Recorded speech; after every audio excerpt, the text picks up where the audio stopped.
Hey, what's up guys, my name's Seb, I play guitar in a band called Koyo. We're out in Birmingham today at the Flapper. Not played here before, but it's another great stage. Turn up should be pretty decent tonight. But I was just going to run you through some of the gear that we're using on this tour and what I use in day-to-day playing as well and all my other pursuits. But it all starts with this Fender Strat that I've got. I've had it probably pushing like 8 years now, I reckon. I've done every single gig that I've done, bar maybe like 10 with this guitar. So it's like super beaten up. And yeah, it's an old friend more than anything. It's got a humbucker in the bridge, and it's got 2 single coils. I think they're like Texas Specials, like an all maple neck, and nice big frets as well, so I can get from A to B real speedy. I like it, I'm a fan. Moving on to my pedal boards down here. It looks complicated, but it's a lot more simple once you get your head around it. Basically, it all starts off with this kind of crappy Korg tuner that I've got, which feeds into my T-Rex dual drive.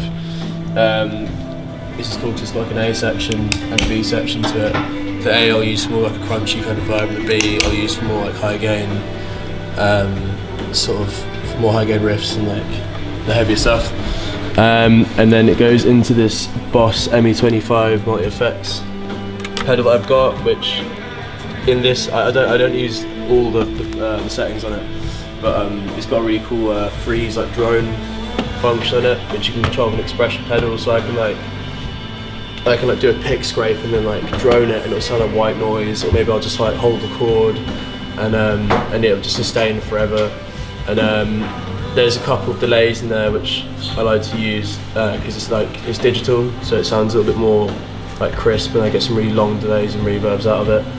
But it can do like a whole load of stuff. It's got like a looping thing and it's got loads of presets and banks that you can adjust. It's like an entry level one, but it's very useful. And then next I've got my Digitech Whammy. This is like an old one that I'm borrowing at the moment, but it's I use it for mostly the octave below stuff in a song called A Ray of Sunshine. So yeah, the bass just generates an octave below pitch that I'm playing at.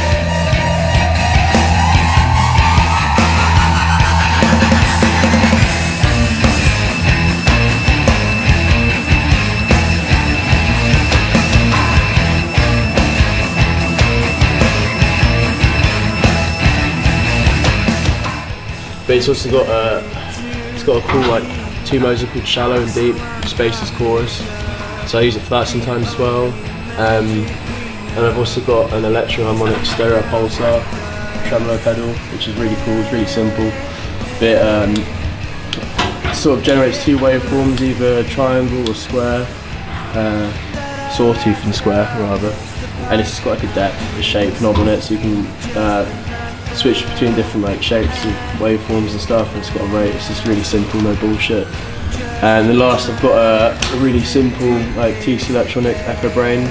It's just a really straight up, just 3 knob analog delay. It sounds really warm, and I use that for, sometimes I'll sort of put that on with a delay on here as well, and I've got this like really cool like cascading sort of delay effect.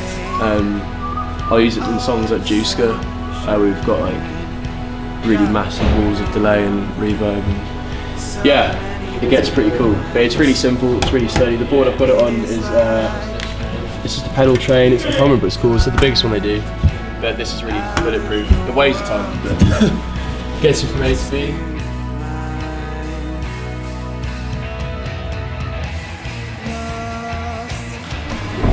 Got this Gibson Les Paul gold top. It's sparkly and pretty shiny, and yeah, kind of does the job. And so yeah, that's where the magic starts, and then we plug into this beautiful Fender cable here, which runs neatly into a tuner pedal, which we've got a poly tune pedal here.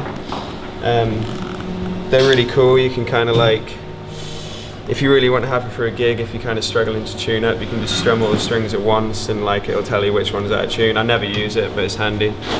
Then we got this whammy pedal, which is pretty wacky. We just use it for like crazy sort of wacky effects and stuff with all the like pitch bending and stuff.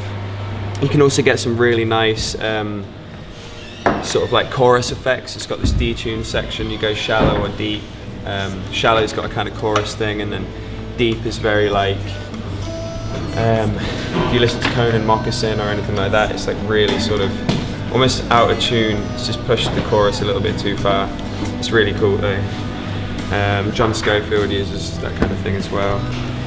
And then run into compressor, which kind of, me and Seb have this thing where he doesn't like compression and I like it, but anyway, I have it on pretty much all the time.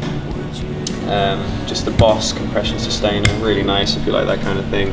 Just makes things like punch a little bit more, and especially on a clean channel, it just makes things fuller.